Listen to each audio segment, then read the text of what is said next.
राधे राधे, जय श्रीमन नारायण, हरे कृष्णा। कैसे हैं आप लोग? आशा करती हूँ कि भगवान श्री हरि की कृपा आप सभी पर बनी रहे, आप सभी स्वस्थ हो, अच्छे हो। इसी कामना के साथ आज हम सुनेंगे कामनी एकादशी व्रत की कथा। 31 जुलाई 2024 को कामनी एकादशी है, दिन बुधवार। तो आइए मन में भगवान हरि का ध्यान करते हुए सुनते हैं।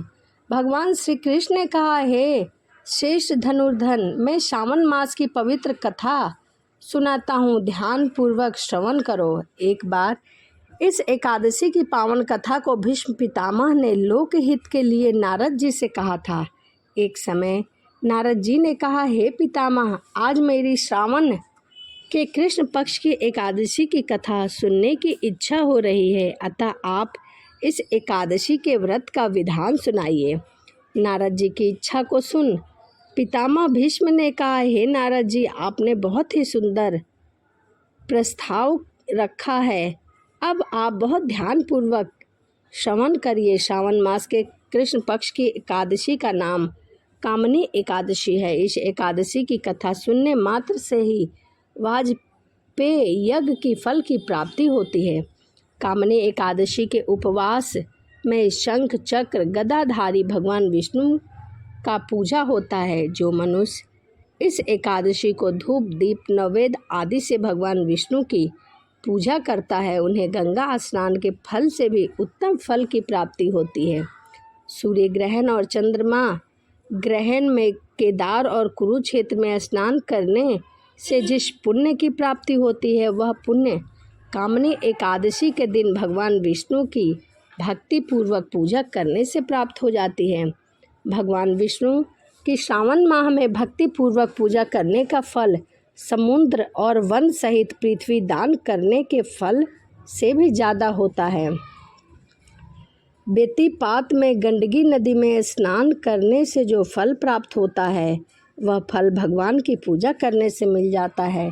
संसार में भगवान की पूजा का फल सबसे ज़्यादा है, अतः भक्ति पूर्वक भगवान की पूजा न बन सके तो श्रावण मास के कृष्ण पक्ष की कामनी एकादशी का उपवास करना चाहिए। आभूषणों से युक्त बछड़ा सहित गौदान करने से जो फल प्राप्त होता है, वह कामनी एकादशी के उपवास से प्राप्त हो जाता है। जो उत्तम द्विज श्रावण मास में कृष्ण पक्ष की कामनी एकादशी का व्रत करते हैं तथा भगवान विष्णु का पूजन करते हैं, उनसे सभी देव नाग किन्नर पितृ आदि की पूजा हो जाती है। इसीलिए पाप से डरने वाले व्यक्ति को विधि विधान सहित इस उपवास को करना चाहिए। संसार सागर तथा पापों में फंसे हुए मनुष्य को इनसे मुक्ति के लिए कामनी एकादशी का व्रत करना चाहिए। कामनी एकादशी के उपवास से जो भी पाप होते हैं वह नष्ट हो जाते हैं। संसार में इससे अधिक पापों को नष्ट करने वाला और कोई भी उपाय नहीं है। श्री नारद जी स्वयं भगवान ने अपने मुख से कहा है कि मनुष्य को आध्यात्मिक विद्या से जो फल प्राप्त होता है, उससे अधिक फल कामनी एकादशी से प्राप्त होता है। इस उपवास के करने से मनुष्य को न यमराज के दर्शन होते हैं और न ही नरक में कष्ट भोगने पड़ते हैं, वह स्वर्ग का अधिकारी बन जाता है। जो मनुष्य इस दिन तुलसी दल से भक्ति पूर्वक भगवान विष्णु का पूजा करते हैं, वह इस संसार सागर में रहते हुए भी इस प्रकार अलग नहीं रहते हैं। जिस प्रकार कमल पुष्प जल में रहता हुआ भी उससे अलग रहता है, तुलसी दल से भगवान श्री हरि का पूजा करने का फल एक बार स्वर्ण और 4 बार चांदी के दान के फल के बराबर होता है।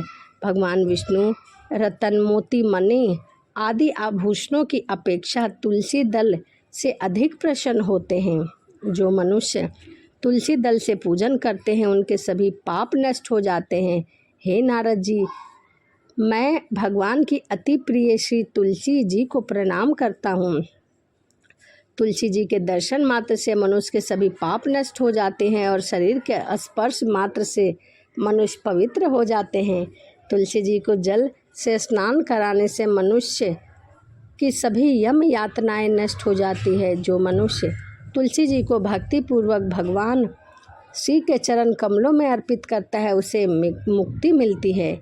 इस कामनी एकादशी की रात्रि को जो मनुष्य जागरण करते हैं, धूप दीप दान करते हैं, उनके पुण्य को लिखने के लिए चित्रगुप्त भी असमर्थ हैं। एकादशी के दिन जो मनुष्य भगवान के सामने दीपक जलाते हैं, उनके पितृ स्वर्गलोक में अमृत का पान करते हैं।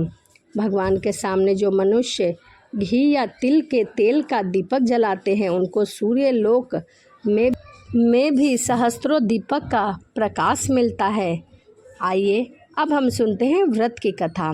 एक गांव में एक वीर क्षत्रिय रहता था। एक दिन किसी कारणवश उसकी ब्राह्मण से हाथापाई हो गई और ब्राह्मण की मृत्यु हो गई। अपने हाथों मरे हुए ब्राह्मण की क्रिया उस क्षत्रिय ने करनी चाहिए, परंतु पंडितों ने उसे क्रिया में शामिल तक नहीं होने दिया। ब्राह्मणों ने बताया कि तुम पर ब्रह्म हत्या का दोष है, पहले प्रायश्चित कर लो। इस पाप से मुक्ति तभी मिलेगी, हम तुम्हारे घर तभी भोजन करेंगे, नहीं तो तुम्हें ब्रह्म हत्या लगेगी, ब्राह्मण हत्या लगेगी। इस पर क्षत्रिय ने पूछा कि इस पाप से मुक्ति होने के क्या उपाय हैं।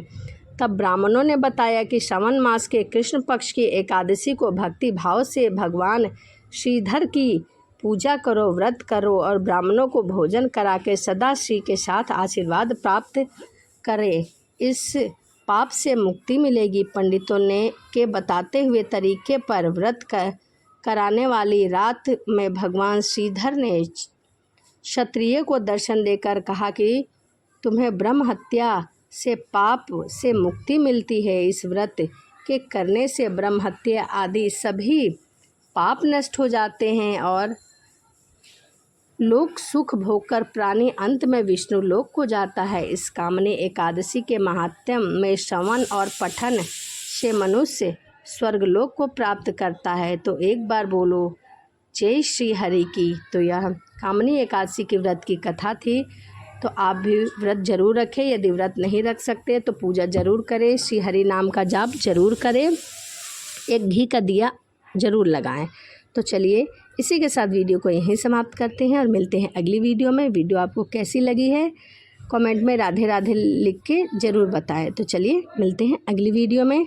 सभी को राधे राधे, जय श्रीमन नारायण, हरे कृष्णा।